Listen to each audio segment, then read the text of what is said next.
Good morning, guys. My name is Crystal. Welcome to my YouTube channel. Welcome old subscribers, welcome new. If you like my videos, please press the like button and please do subscribe.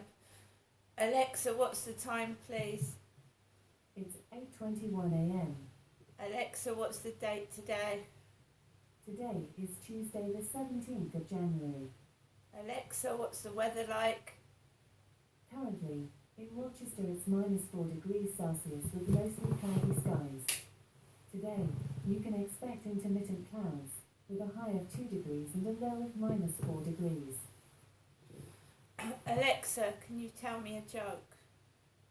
What do you get when you cross a chicken with a python? A feather boa. Right, guys, so today's Tuesday. I spent about 6 hours around my mum's yesterday, which is the normal average time that I spend around there when I stay around there. My mum was in good spirits, she was in good health. She told me that she chopped down outside her back door the grass and the branches. So she was looking good as well. She was looking a lot smarter, a lot happier, and a lot, she looked good for her age. We had a chat, not that much to talk about. I think my mum was tired after cutting the grass and that yesterday. I'm sure she was. So I've got up this morning. I've made myself a cup of coffee. I fed my 2 cats, emptied their litter trays, sorted Max out, which he's like a little cat himself. It is, because he's been brought up with the cat, so he's like a little cat himself. He's no trouble at all, Max, my chihuahua. Are you, Max? Hello? Hello? Come on. Last night, like I said, I'm varying times that I go out. I took Max out later on last night after I got back. It was dark, it was damp, it was dreary, and I didn't take him for a long walk because it's got freezing cold, hasn't it? Alexa, what's the temperature? At the moment, it's -4 degrees Celsius. Today, you can expect a high of 2 degrees. -4 degrees Celsius. I felt that last night. And people were scraping the ice off their car windows this morning. So it's got colder. It's that ice, that painful face biting cold weather. It hurts your face, doesn't it? It stings your eyes, hurts your face and the tips of your fingers. So it's got colder, so you've got just put more layers of clothing on, really. I went out for a walk last night with Max, and I was able to walk about in complete quietness and peace, which I like. And it wasn't too bad. Yesterday wasn't too bad at all. No one called round to see my mum whilst I was there because Sue was in my mum's flat when I called my mum up yesterday morning to arrange to go around there. Sue was in the flat. So Sue sees my mum about twice a day, and she's got me as well.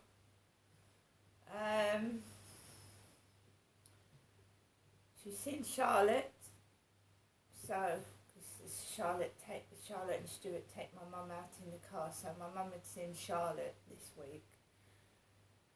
Right, guys, Alexa, can you put LBC I radio? missed something.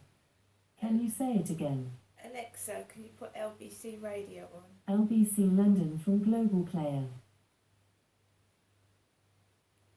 By 0.1%, reminding you of your jolly self as we came into the new year, last 3 quarters full. More growth to come? Well, I think we are in recession, so whether it's 0.1 or up or 0.1 down, we are technically in recession. Whether it's going to go into deep recession, and more importantly, whether it's going to be long-lasting recession is the question to ask. And I think we're going to be okay.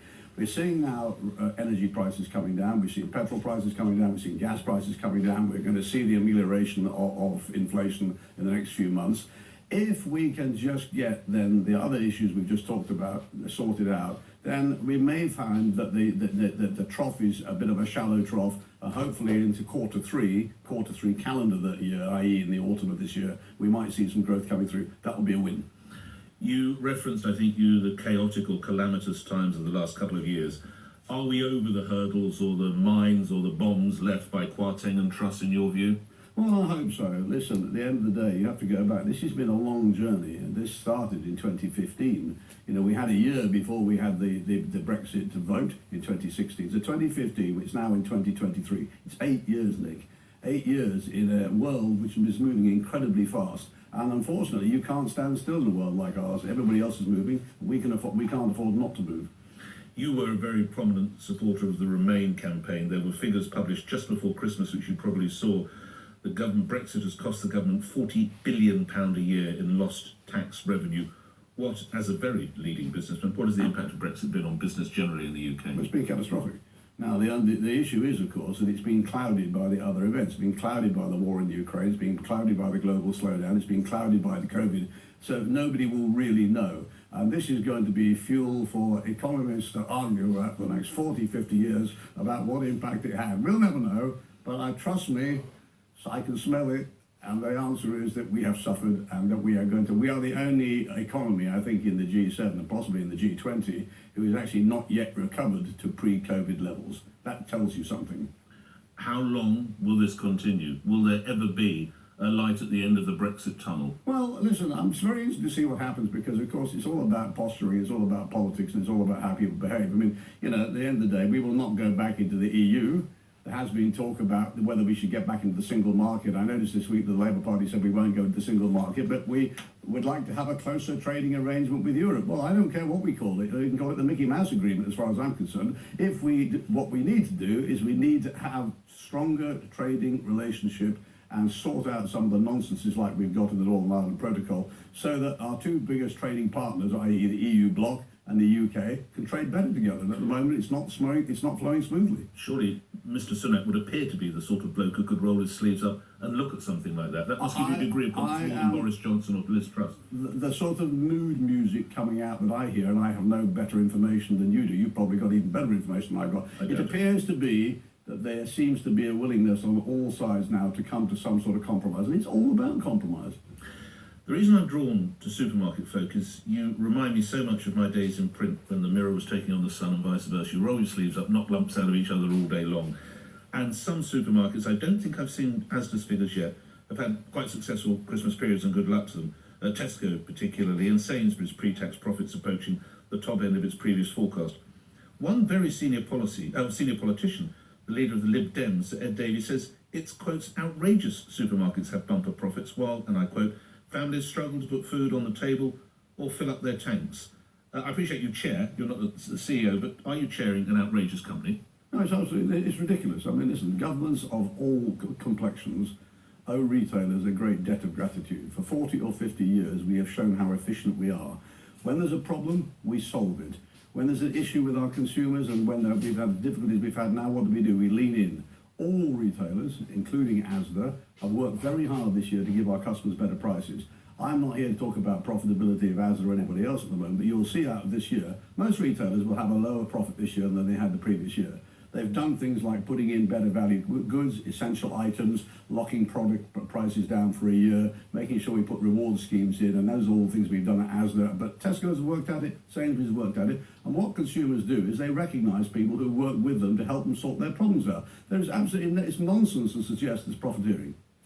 Is it the toughest you've known it at the tills and the aisles in the supermarket game, Stuart? It's the toughest it's the toughest in my lifetime, and that goes back to when I started in retail in 1971. There are very few people still working today who started working in 1971. This is the toughest you've ever known the game, is it? Yes, it's tough. Well, what's the toughest part of it? Just trying to keep the prices down, helping Asda customers and others to get in there. It's becoming more efficient every day because at the end of the day, you know, there's an inexorable rise coming through from the factory gate. So we've seen fresh food prices coming through at double digits for some time. And what we haven't been able to do is pass those on, and we don't want to. But at the end of the day, what you have to do in the middle is to say, how do we become more efficient? Also, what do we do? Do we swallow hard and take less profitability for a period of time to keep faith with our customers? And the answer is, that's what retailers do. Do you reckon Sir Ed Davey could manage an Asda branch? I'm sure. Finally, can I take you back? I think you've had quite a long association with Marks and Sparks or Marks and Spencers. It would appear, to use your expression, the mood music might be turning towards them. They're to open 20 new stores, spawning 3,400 jobs. And they're not all just food stores. They're also the bigger, better stores as well, where you can buy homeware and other goods. This is a company that I know you're not with it, but you must love to a degree. Well, yes, listen, I started there in 1971, I think. I mean, I've had 52 years association with Marks and Spencer and 2 periods of working for them over a 25, 27-year period. So, yes, I've got a debt of gratitude to them. It's a great company still. They've had their tough times, but it's nice to see that, you know, that they see an opportunity. And I still go back to, it applies to any retail business, but if you give the customers what they want, when they want it, at a price that they can afford, that they consider to be value and exciting, they'll come into you, and I'm pleased that they're going to do that. Have they recovered their mojo? I think they have, you know, recovered their mojo. You've used a very important word there, because you know you could take that back to the UK PLC. We have got, as a country, to get our mojo back. We have got, every single individual one of us, and that's why, you know, I beat myself up metaphorically last week and said, right, enough is enough. You've got to get up there, and you've got to get up earlier, you've got to start work earlier, you've got to get through everything you didn't want to do today, and do it today and not tomorrow, not mañana, and move on. Because if we all do that, we will be successful. Last couple of questions. You're part of the Health Commission that the Times newspaper I am. is putting together. You've got to look at the efficiency of the NHS.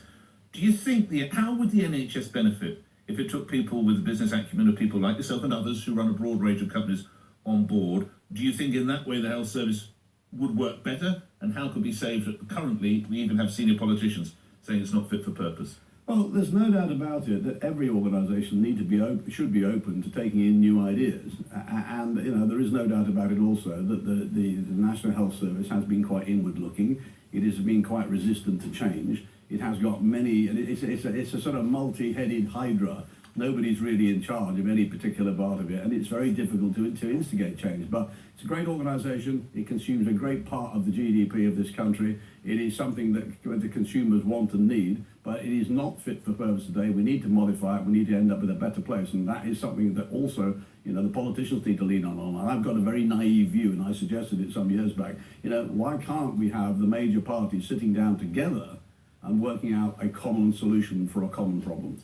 Lastly, noting you mentioned the major parties, if you look at the current polls, it would appear the next general election is Labour's to lose. Would a Labour government be bad for business? Well, I'm interested, and I do watch what's going on. I mean, I think the Labour government 4 or 5 years ago, you know, was Labour Party. The Labour Party, I beg your pardon. That's right. Didn't understand the word business, although you could argue that was the case partly in the Conservative Party 2 or 3 years ago. No, they've lent in, they've listened, they've learned, they've gone past the Corbyn era, they're making noises, they have some interesting ideas. And, you know, what the country needs now is fresh ideas, fresh motivation and fresh energy. So let's see what happens. Can the Conservatives still pull it off in a couple of years? Well, it's going to be a tough one. I mean, I'm not a horse racing man, but, you know, the odds are pretty typical, I would think. The other one's leading as they come round the canal turn. Yeah, exactly. You know more about racing than I do, obviously. Good seeing you. Thanks for coming by the studio. Happy New Year. Be well. Knock that COVID on the head, won't you? Thank you. All right. See you. Stuart Rose appearing here on LBC Where. The 8:30 news is next. LBC has been told the serial rapist PC David Carrick is likely to have been paid at least around £60,000 by the Metropolitan Police while he was in custody. Scotland Yard has admitted missing 9 opportunities to stop him before his arrest in October 2021. The Education Secretary says strike action by teachers in England and Wales is deeply disappointing. Gillian Keegan. Right, guys, I've just made myself a cup of coffee. I'm going to sit and drink that. I'm going to get ready and take Max out for a walk. It seems to be like it's going to be a lovely day, but a cold, frosty one. Gloves, coats and hats. And just let's see what today brings, because every day does bring something different, good or bad, and we just have to get on with it. See you later.